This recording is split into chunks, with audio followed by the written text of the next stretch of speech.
안녕하십니까. 평양만사 김길선입니다. 수요일 수령절대주의 북한학 북한사회문화생활편에서 오늘도 김일성 족속이 공산주의 도덕정책이 북한 사회에 끼친 악의적이고 후진적인 후과를 계속 이어가겠는데, 이 시간에는 전 시간에 이어서 김일성 족속이 스스로 세우고 파기한 북한의 군민일치 실상을 범일반화해서 알려드리겠습니다.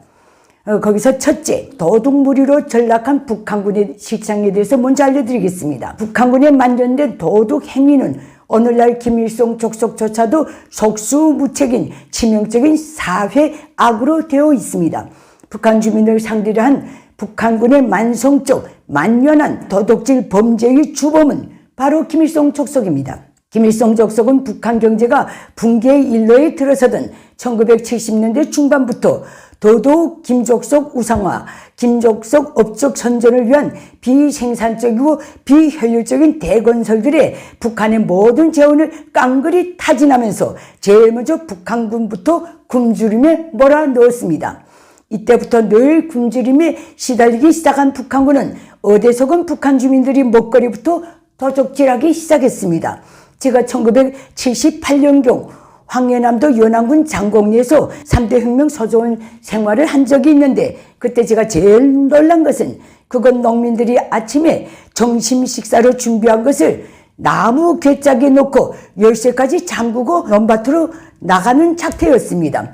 그래서 그 이유를 물어보니 군대들이 매일 빈집을 돌아다니면서 점심밥을 훔쳐먹기 때문에 이렇게 한다고 하더라고요. 연안군 주둔 북한군은 전년 부대들입니다. 그들까지 주둔지 민가에 들어가서 점심밥을 훔쳐먹게 만들었으니 더 말해서 뭘 하겠습니까?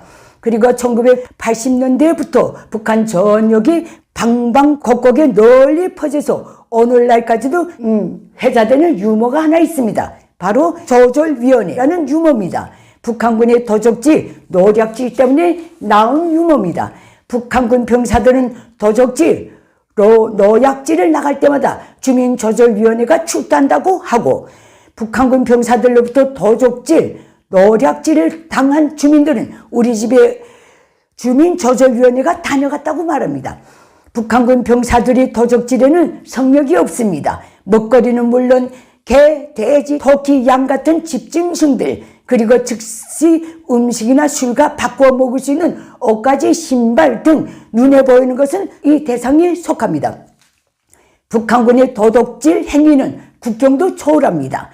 북중 국경지대에 주둔한 북한군은 중국 땅까지 넘나들면서 논밭의 식량 등을 도둑질합니다. 제가 1997년 8월 15일 탈북해서 중국에 숨어 다닐 때 북한이 온선과 마주한 중국 길림성 양수천자라는 마을에 사는 우리 막고모집에 며칠 머무른 적이 있는데, 그때 그 동네 사람들이 북한군이 밤이면 강을 건너서 밭에 있는 옥수수까지 다 따가기 때문에 교대로 경비를 선다고 하더군요. 저는 너무 놀랐습니다. 그때 김정은 시대에 탈북해서 대한민국에 기순한 북한군 출신에게 물어보니 이제는 아예 군민 공동 도둑단을 조직해서 중국의 원종 도둑을 나간다고 하더라고요. 북한군이 주민사회를 상대로 한 도적질은 특히 전역의 북한군 검문 처소들에서 공공연히 야차와 같이 감행되고 있습니다. 북한 화물차 운전수들이 제일 몸서리치며 증오하는 곳이 바로 북한군 검문초소와 안전부 단속초소입니다. 이들은 가물에 콩나듯 다니는 화물차를 만나면 음식, 술, 담배 등 그것이 없으면 그것과 맞바꿀 수 있는 군품을 칼취한 다음에야 통과를 시킵니다.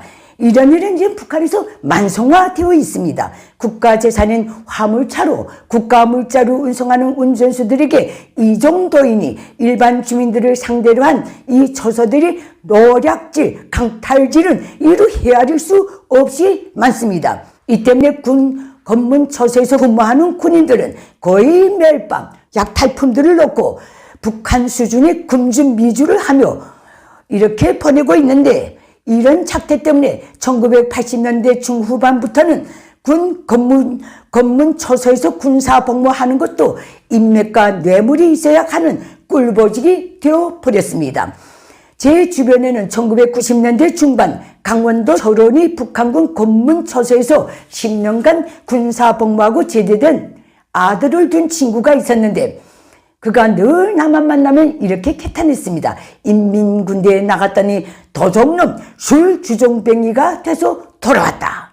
북한군의 도적질은 공사 구분도 없습니다. 이들은 1990년대 초부터 북한 주민사회보다 한 발 더 앞서서 특히 수확을 앞둔 농작물들을 야밤에 털어갔습니다. 이것을 막기 위해 김정일은 1996년 11월에 수확기 농작물 도난 행위 방지와 식량 징수 관련 최고사령관 특별지시 명령을 북한 정군에 하더라고. 이미 농작물 도둑대로 전락한 북한군을 주둔지 논밭은 물론 탈곡장들에까지 주둔시키고 군량 및 우선 비축 조치를 했는데 이것이 바로 김정일이 그 위대하다는 소위 성군 정치의 발단입니다. 도둑질을 막기 위해서 나온 게 성군 정치입니다. 북한군 도둑, 노략, 행위의 파괴적인 엄중성은 그것이 보통 병사들이 이탈 행위가 아니라 북한 전군의 최말단 소대장, 분대장들에 의해 즉 소대장과 분대장 등 고참들에 의해 명령 아닌 명령으로 감행되고 있으며 그 최대 피해자는 북한 주민 사회라는 사실입니다. 최근에 저는 북한 내부의 아주 소중한 인연으로부터 북한군 실상을 이렇게 전해 들었습니다. 북한군 내부를 들여다보면 연대, 대대, 중대, 소대까지만 내려가도 저것이 군대인지 전쟁 포로인지 마적단인지 분간이 안 된다.